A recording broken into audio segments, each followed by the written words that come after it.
कल तक गोगो दीदी योजना को लेकर लंबी लंबी कतारें लग रही थी। गोगो दीदी योजना की फॉर्म को लेने के लिए होड़ मचा हुआ था, लेकिन आज वही गोगो दीदी योजना विवादों में आ गया है और सोशल मीडिया एक्स पर गोगो दीदी योजना को लेकर सियासी बवाल मचा हुआ है। विपक्ष भाजपा पर तंज कस रही है, उसी के साथ आम जनता के जुबान से भी यह बातें सामने आने लगी कि क्या गोगो दीदी योजना बंद हो जाएगी। क्या गोगो दीदी योजना के फॉर्म के माध्यम से वोट खरीदने का काम हो रहा था। यह सारी बातें सोशल मीडिया से निकलकर आम लोगों तक घूमने लगी। यहां तक भी सब कुछ ठीक ठाक था, पर इस योजना को जब जिला प्रशासन की तरफ से भी भ्रामक बता दिया गया तो इसके बाद से इस गोगो दीदी योजना को लेकर झारखंड में सियासत पूरी तरह से गर्म हो गई। इसके बाद से ही बीजेपी और जेएमएम के कार्यकर्ता सोशल मीडिया एक्स पर एक दूसरे के खिलाफ गोगो दीदी योजना को लेकर धड़ाधड़ पोस्ट करने लगे। लेकिन इन सब बातों को बताने से पहले आपको यह जानना जरूरी है कि आखिर गोगो दीदी योजना विवादों में अचानक कैसे आ गया। तो इसका विवाद लोकसभा चुनाव को लेकर खड़ा हुआ। आपको याद होगा कि कांग्रेस पार्टी के द्वारा लोकसभा चुनाव के दौरान न्याय गारंटी योजना चलाया जा रहा था। इस योजना को लेकर कार्ड बांटे जा रहे थे और लोगों का डिटेल्स लिया जा रहा था। उस वक्त ही चुनाव आयोग के द्वारा एक निर्देश जारी किया गया था कि कोई भी पॉलिटिकल पार्टी किसी भी वोटर का पर्सनल डिटेल नहीं जान सकती है। यह निर्देश चुनाव आयोग के द्वारा 2 मई 2024 को जारी किया गया था। इस निर्देश का हवाला देते हुए झारखंड मुक्ति मोर्चा ने गोगो दीदी योजना पर कई सवाल उठाए, जिसे हेमंत सोरेन ने भी रीट्वीट करते हुए राज्य की सभी डीसी को दिशा निर्देश दे दिया। इस ट्वीट में जेएमएम ने लिखा था, भाजपा लगातार चुनाव आयोग के नियमों की धज्जियां उड़ा रही है और इलेक्शन कमीशन सो रही है। आखिर भाजपा को नियम तोड़ने की विशेष छूट है क्या। चुनाव आयोग कहता है कि किसी भी तरह का फॉर्म नहीं भरवाया जा सकता, पर भाजपा के नेता दल बदलू लगातार इसकी धज्जियां उड़ा रहे हैं और केंद्र चुनाव आयोग शांत बैठा है। अंत में जेएमएम ने हेमंत सोरेन को मेंशन करते हुए कहा कि मुख्यमंत्री जी इसका संज्ञान लीजिए, अन्यथा इंडिया गठबंधन भी ऐसे हथकंडे अपनाएगी। इसके बाद हेमंत सोरेन ने इसे संज्ञान में लेते हुए सोशल मीडिया एक्स पर पोस्ट कर लिखा कि सभी जिला के उपायुक्त इस गोगो दीदी योजना के मामले को लेकर संज्ञान लें और सुनिश्चित करें कि भारत निर्वाचन आयोग के सभी नियमों का सख्ती से पालन हो। झारखंड में किसी को केंद्र चुनाव आयोग के नियमों को तोड़ने की आजादी नहीं है। सभी उपायुक्त दोषियों पर कड़ी कार्रवाई करें एवं सुसंगत धाराओं में मुकदमा कायम करते हुए सूचना भी दें। इसके बाद इस गोगो दीदी योजना के संबंध में मीडिया में कुछ विज्ञापन आने के बाद सभी जिला प्रशासन भी एक्टिव हो गई और इसी सिलसिले में गिरिडीह जिला प्रशासन ने एक प्रेस विज्ञप्ति जारी कर कहा कि जिले के विभिन्न क्षेत्रों में यह सूचना प्राप्त हो रही है कि कुछ लोगों के द्वारा गोगो दीदी योजना के नाम से 2100 रुपये प्रति महिलाओं को लाभ देने के लिए आवेदन पत्र भरवाया जा रहा है। इस संबंध में सर्वोच्च जनता को सूचित किया जाता है कि वर्तमान में सामाजिक सुरक्षा के तहत गिरिडीह जिले में गोगो दीदी योजना के नाम से कोई भी योजना संचालित नहीं है, न ही प्रशासन के द्वारा कोई आवेदन पत्र जारी किया गया है। आम लोगों से अनुरोध भी किया गया कि ऐसे भ्रामक विज्ञापन से सावधान रहें। इस प्रेस विज्ञप्ति के जारी होने के बाद गोगो दीदी योजना को लेकर आम जनता में कई भ्रम फैलना शुरू हो गए।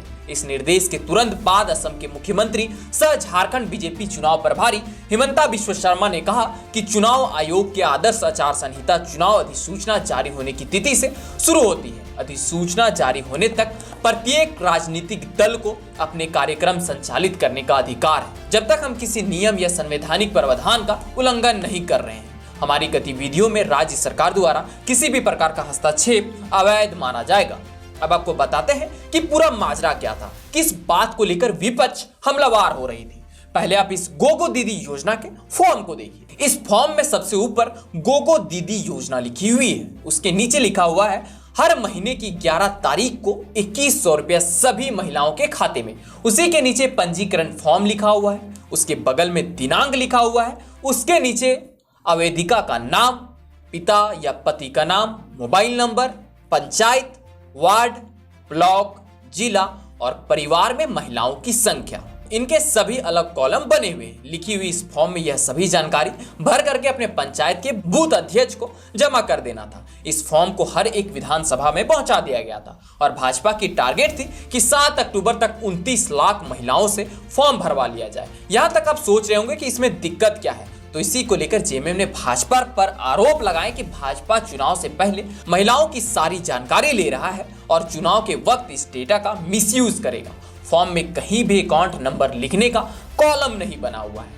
तो इसी में विपक्ष का कहना है कि अगर भाजपा को 2100 रुपया सही में डालना है तो वह बिना अकाउंट के महिलाओं के खाते में पैसा कैसे डालेगी। सिर्फ मोबाइल नंबर, नाम, पता, ब्लॉक और परिवार में महिलाओं की सदस्यों की संख्या से पैसे तो नहीं डाले जा सकते। इससे साफ पता चलता है कि भाजपा इस फॉर्म को चुनावी सर्वे के रूप में इस्तेमाल कर रही है और लोगों को फंसाने का काम कर रही है। इस फॉर्म से किसी तरह के पैसे नहीं डाले जाएंगे, यह जेएमएम का आरोप है।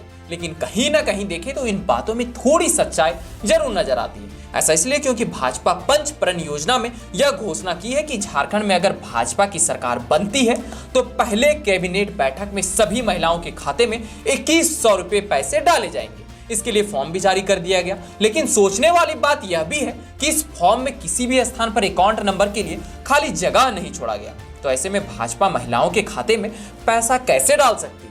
यह सवाल उठने पर भाजपा ने कहा कि इसके बाद एक और फॉर्म दिया जाएगा। लेकिन जब एक और फॉर्म दिया जाएगा तो इससे पहले आखिर यह फॉर्म क्यों भरवाया जा रहा है? इसी बात को लेकर भाजपा के ऊपर लगातार सवाल उठ रहे हैं, लेकिन भाजपा अपनी गलती मानने को तैयार नहीं है। इसी में नेता प्रतिपक्ष अपने सोशल मीडिया एक्स पर एक वीडियो जारी कर अधिकारियों को चेतावनी तक दे देते हैं। वह कहते हैं कि राज्य के वैसे पदाधिकारी गण भी ध्यान रखें, समय बदलेगा, परिस्थितियां भी बदलेगी। ऐसा कोई कार्य ना करे कि आप पर एक राजनीतिक दल का कार्यकर्ता होने का मुहर लग जाए और भविष्य में परेशानी खड़ी हो जाए। इन बातों के साथ नजर आता है कि नेता प्रतिपक्ष अमर बावरी अधिकारियों को सीधी तौर पर चेतावनी दे रहे हैं कि चुनाव में कुछ भी हो सकता है, किसी की भी सरकार बन सकती है, इसलिए आप सरकार के इस निर्देश पर जल्दबाजी पर कोई कदम ना उठाए।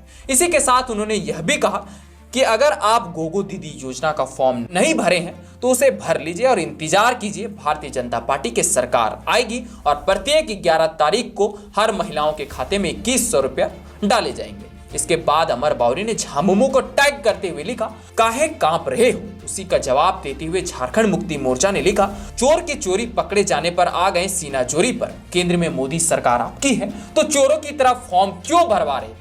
चलिए कम से कम आप खुले में मोदी जी के नाम पर फॉर्म भरवाइए और हाँ, अकाउंट नंबर जरूर लीजिएगा, वरना पैसे कहां भेजेंगे? हमने मैया सम्मान योजना की सम्मान राशि 15 दिनों में बहनों के खाते में भेजना शुरू कर दिया था। अगले 15 दिनों में आपके पैसे नहीं पहुंचे तो राज्यवासी मान लेंगे कि यह 15 लाख वाला जुमला भरा था। आपका समय शुरू होता है अब, टिक टॉक टिक। तो देख रहे हैं कि यह राजनीति की लड़ाई कितने सिलसिलेवार तरीके से चल रही है। जेएमएम ने बीजेपी को गोगो दीदी योजना को लेकर 15 दिनों का अल्टीमेटम भी दे दिया। इसके बाद भाजपा प्रदेश अध्यक्ष बाबूलाल मरांडी भी कहां चुप रहने वाले थे। उन्होंने भी अपना एक पोस्ट जारी किया और लिखा, भाजपा के प्रति जनता के बढ़ते रुझान और समर्थन से मुख्यमंत्री बौखलाहट में है। ऐसा लगता है कि उन्हें संवैधानिक ज्ञान का अभाव है, वे गलत सलाहकारों से घिर चुके हैं। कहा कि पंचप्रण के तहत गोगो दीदी योजना द्वारा भारतीय जनता पार्टी महिलाओं को आर्थिक और सामाजिक रूप से सशक्त बनाने की दिशा में ठोस कदम उठा रही है। इस योजना के अंतर्गत महिलाओं के बैंक खाते में सरकार बनने के तुरंत बाद 2100 रुपया प्रति महीना भेजे जाएंगे। इसके लिए भाजपा कार्यकर्ता सक्रिय रूप से फॉर्म भरवा रहे हैं ताकि महिलाओं को उनके अधिकार और सशक्तिकरण का लाभ मिल सके। लेकिन हेमंत सोरेन की सरकार इस जन कल्याणकारी योजना को बाधित करने का हर संभव प्रयास कर रही है। भाजपा कार्यकर्ताओं को झूठे मुकदमे में फंसाया जा रहा है और तरह तरह के प्रताड़ित किए जा रहे हैं ताकि वे अपने मिशन से पीछे हट जाए। लेकिन मुख्यमंत्री हेमंत सोरेन जी को एक बार फिर से आगाह कर देना चाहता हूं कि आप चाहे जितने भी झूठे मुकदमे दर्ज करवा लें, हम भाजपा कार्यकर्ता आपके इन दमनकारी हथकंडों और की भक्ति से डरने वाले नहीं हैं। पहले भी आपने कई मुकदमे दर्ज कराए परंतु हम पीछे नहीं हटे और ना ही हटेंगे। उन्होंने भारतीय जनता पार्टी के सभी कार्यकर्ताओं से अपील करते हुए कहा कि वह गोगो दीदी योजना के फॉर्म भरवाने के कार्य को हर घर तक पहुंचाए। राज्य की महिलाओं के सशक्तिकरण और उनके उत्थान के लिए इस महत्वपूर्ण कार्य को पूरी निष्ठा और समर्पण के साथ करें। आपकी मेहनत से राज्य की महिलाएं सशक्त होगी और उनका भविष्य उज्जवल होगा। भाजपा के सभी कार्यकर्ताओं को आश्वस्त करते हुए कहा कि मैं खुद भी स्वयं आप लोगों के साथ मिलकर अपनी माता बहनों के बीच जाकर उनकी उन्नति और प्रगति के लिए गोगो दीदी योजना का फॉर्म भरवाऊंगा। कहा कि भाजपा कार्यकर्ता महिला कल्याण के लिए हजारों केस मुकदमे लाठी गोली खाने को तैयार है। बाबूलाल मरांडी इस पोस्ट से यह बताने की कोशिश कर रहे थे कि अगर कोई बीजेपी का कार्यकर्ता डर रहा है तो वह हेमंत सोरेन के इस निर्देश से डरे नहीं, कुछ नहीं होने वाला है। और मैं खुद गोगो दीदी योजना का फॉर्म भरवाऊं। इस टिप्पणी से तो यही पता चलता है कि झारखंड की राजनीति में मैया सम्मान योजना वर्सेस गोगो दीदी योजना का खेल चल रहा है। बीजेपी और कांग्रेस समझ गई है कि इस योजना से ही झारखंड की लंका को भेदा जा सकता है और चुनाव जीतने का एकमात्र तरीका यही है। इसलिए जेएमएम और भाजपा दोनों अपने ओर से मैया सम्मान योजना और गोगो दीदी योजना को लेकर एक दूसरे के खिलाफ आरोप प्रत्यारोप करते ही जा रहे हैं। लेकिन इस बीच जनता भी उलझी हुई है कि अभी वर्तमान में मिल रहे 1000 का लाभ ले या फिर इस योजना को छोड़ भाजपा की सरकार बनाकर 2100 रुपये का लाभ ले। जनता असमंजस में फंस चुकी है। इन दो योजनाओं के कारण झारखंड में इस बार किसकी सरकार बनेगी इसका भी अनुमान लगा पाना मुश्किल हो रहा है। लेकिन जेएमएम ने बीजेपी को 15 दिनों का अल्टीमेटम देकर बीजेपी को सोचने पर तो मजबूर जरूर कर दिया। ऐसे में यह देखना काफी दिलचस्प होगा कि बीजेपी इस गोगो दीदी योजना को लेकर क्या नया अपडेट लाती है। क्या इस फॉर्म की जगह बीजेपी दूसरा फॉर्म लाती है जिसमें अकाउंट नंबर भी ऐड होगा, या फिर इसी फॉर्म के साथ इस योजना को आगे कंटिन्यू किया जाएगा? यह तो अभी कह पाना मुश्किल है, क्योंकि बाबूलाल मरांडी ने यह तो कह दिया है कि मैं खुद महिलाओं के घर जाकर इस गोगो दीदी योजना के फॉर्म को भरवाऊंगा। तो वहीं दूसरी ओर हेमंत सोरेन भी सभी जिला के उपायुक्तों को इस पर जांच कर इस योजना को रोकने के कड़ी निर्देश दे चुके हैं। ऐसे में इस लड़ाई में किसकी जीत होगी यह तो आने वाले समय ही बताएगा। लेकिन आपको क्या लगता है, क्या यह गोगो दीदी योजना चलती रहेगी या बंद हो जाएगी? इसे आप कमेंट में जरूर बताएं। और यह वीडियो अगर आपको इन्फॉर्मेटिव लगे तो अपने दोस्तों के साथ शेयर जरूर करें और साथ ही साथ हमारे यूट्यूब चैनल को सब्सक्राइब भी जरूर कर लें। तो चलिए मिलते हैं अगले इसी प्रकार के कुछ और वीडियो के साथ। तब तक के लिए आप सबों को जोहार।